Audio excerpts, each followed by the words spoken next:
नमस्कार। विद्या मंदिर हिंदी में आपका स्वागत है।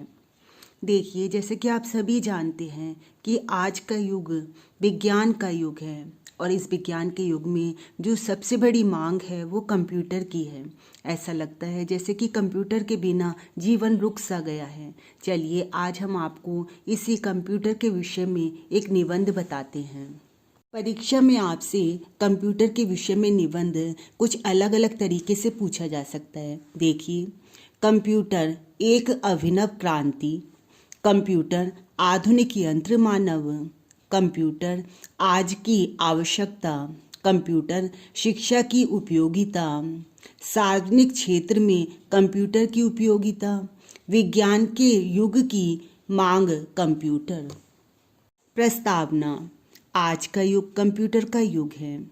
पिछले 100 वर्षों में वैज्ञानिक अनुसंधानों और आविष्कारों में सबसे महत्वपूर्ण योगदान कंप्यूटर का ही रहा है।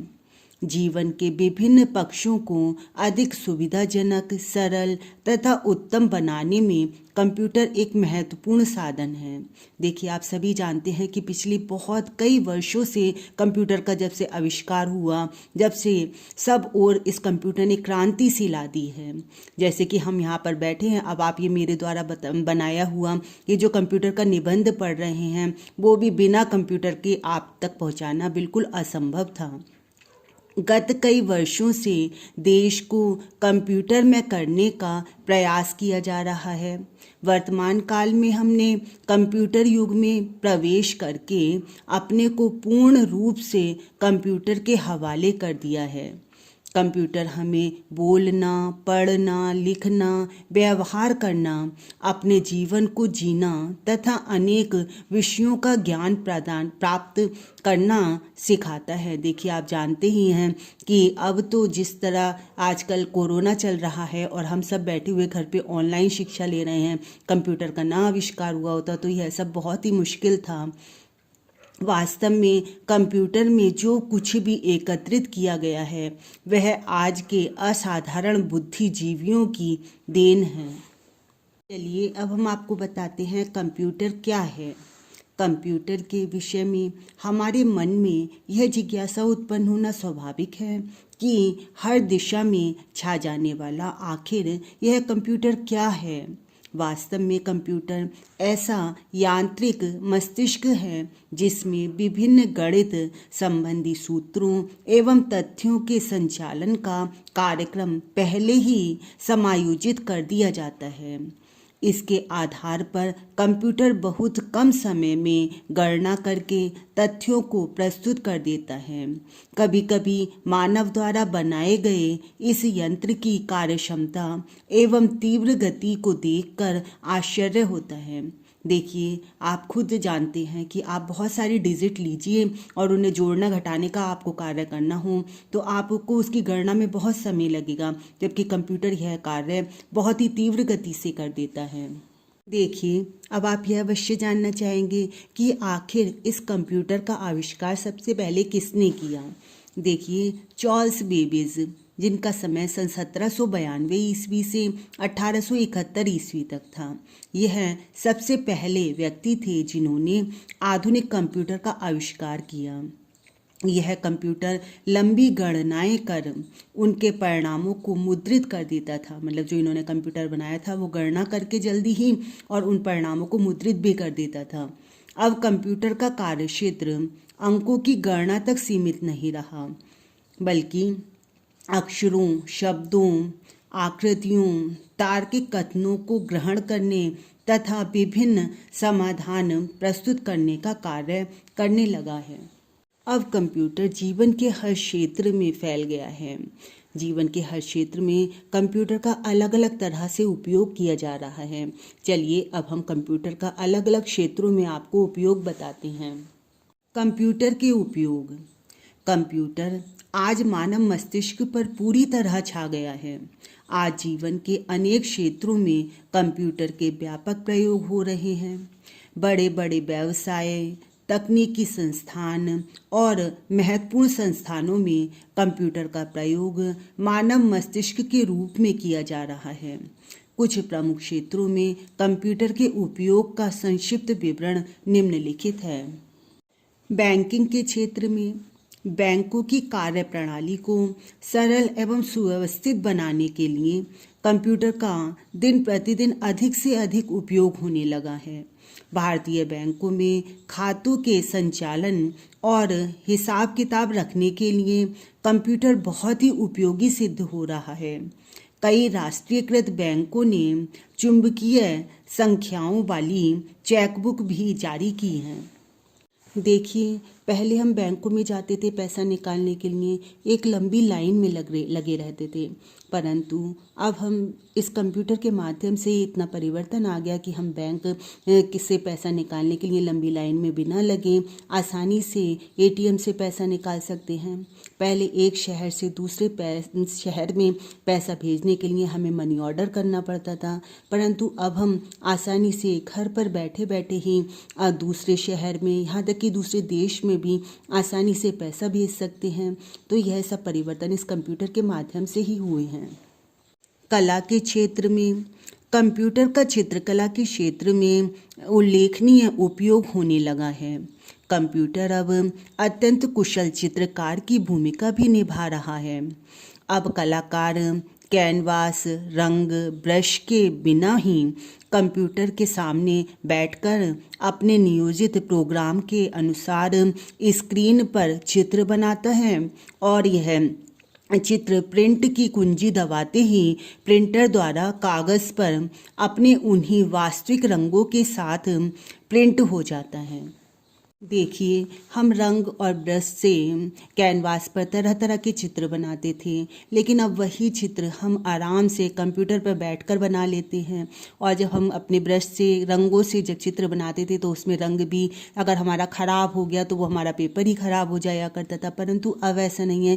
कंप्यूटर में हमने किसी और रंग को भरा, अच्छा नहीं लगा, हटा दिया, दूसरा रंग भर दिया। तो इस प्रकार कंप्यूटर से हम कला भी बहुत सुंदर कर सकते हैं।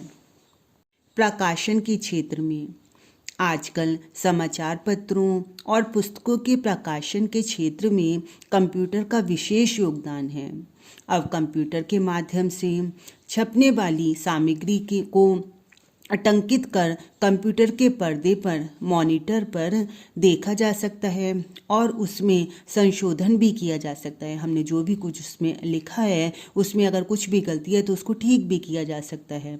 कंप्यूटर में संचित होने के बाद इलेक्ट्रॉनिक प्रिंटर तेज रफ्तार से सामग्री को पलक झपकते ही मुद्रित कर देता है। डिजाइनिंग के क्षेत्र में आज कंप्यूटर ग्राफिक्स का उपयोग भवनों, मोटर गाड़ियों, हवाई जहाज़ों आदि के डिज़ाइन तैयार करने के लिए होता है।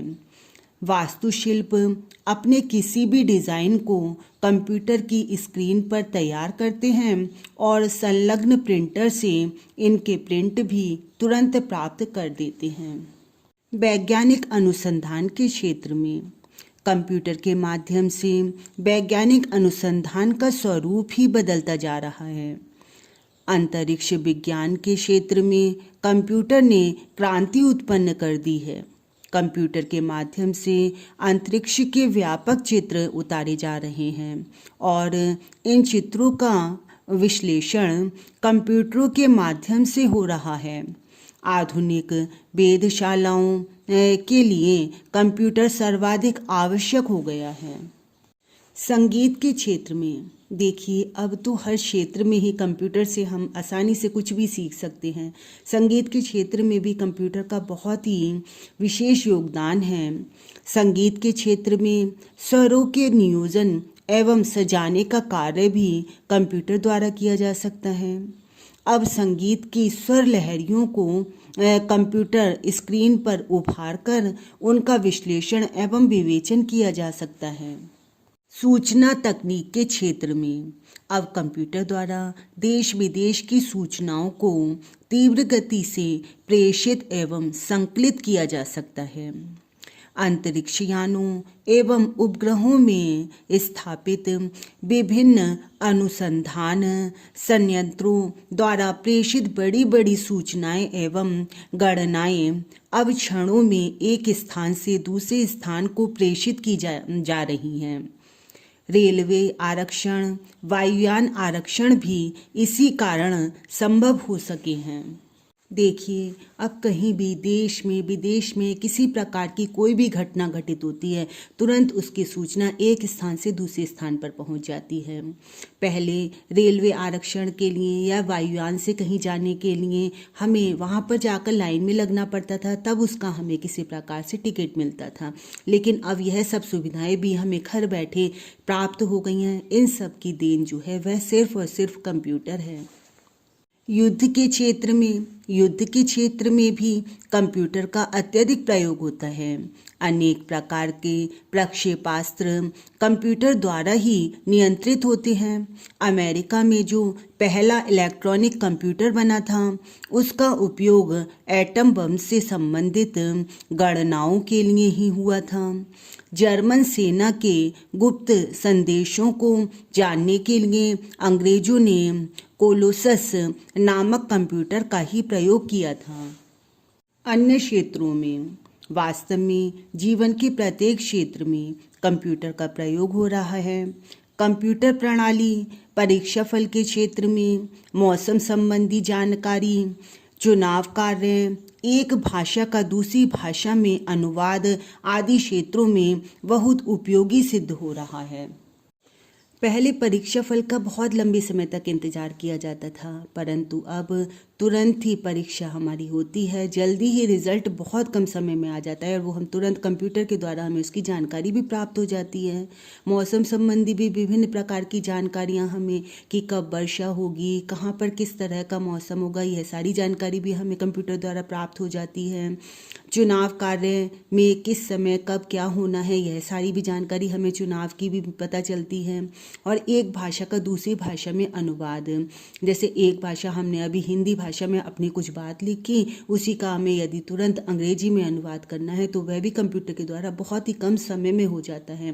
तो इस तरह कंप्यूटर ने हमें अनेक क्षेत्रों में बहुत सारी चीज़ें प्रदान की हैं। वास्तव में कंप्यूटर हमारे लिए बहुत ही उपयोगी है। देखिए, हमने अनेक क्षेत्रों में आपको कंप्यूटर के उपयोग बताए। तो कंप्यूटर है तो बहुत महान, लेकिन फिर भी क्या वो मानव के बिना चल सकता है? चलिए अब हम आपको इसी बात पर कंप्यूटर और मानव मस्तिष्क की तुलना करके बताते हैं। कंप्यूटर और मानव मस्तिष्क की तुलना। वास्तव में कंप्यूटर तथा मानव मस्तिष्क में श्रेष्ठ कौन है, यह प्रश्न सामने आता है। यह बात सच है कि कंप्यूटर मानव मस्तिष्क की तुलना में समस्याओं को बहुत कम समय में हल कर लेता है, किंतु कंप्यूटर मानव मस्तिष्क के बिना निर्जीव यंत्र मात्र है। मतलब जब तक मनुष्य अपना दिमाग से उस कंप्यूटर को नहीं चलाएगा, जब तक वह एक निर्जीव यंत्र के समान ही है। कंप्यूटर केवल वही कार्य कर सकता है जिसके लिए उसे निर्देश किया जाता है। वह कोई निर्णय स्वयं नहीं ले सकता है और ना ही कोई नवीन बात सोच सकता है। उपसंहार।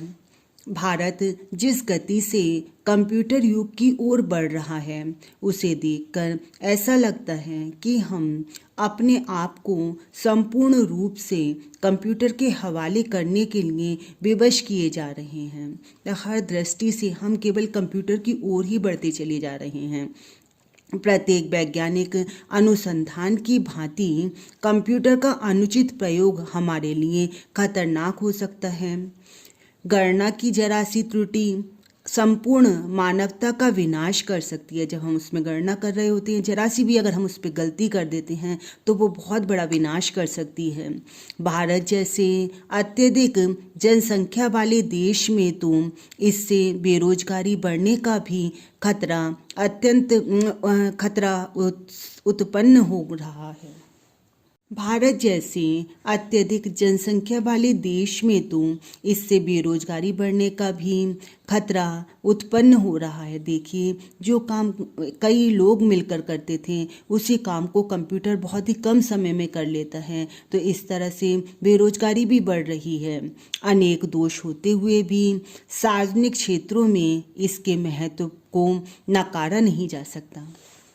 बच्चों, कंप्यूटर का यह निबंध परीक्षा के लिए बहुत ही महत्वपूर्ण है। आप इसको अच्छी प्रकार से समझकर याद कीजिए, परीक्षा के लिए तैयारी करते रहिए, मेरी वीडियोस को लाइक और शेयर करते रहिए। और यदि अभी भी आपने मेरे चैनल को सब्सक्राइब नहीं किया है तो सब्सक्राइब के रेड बटन को अवश्य दबाइए। धन्यवाद।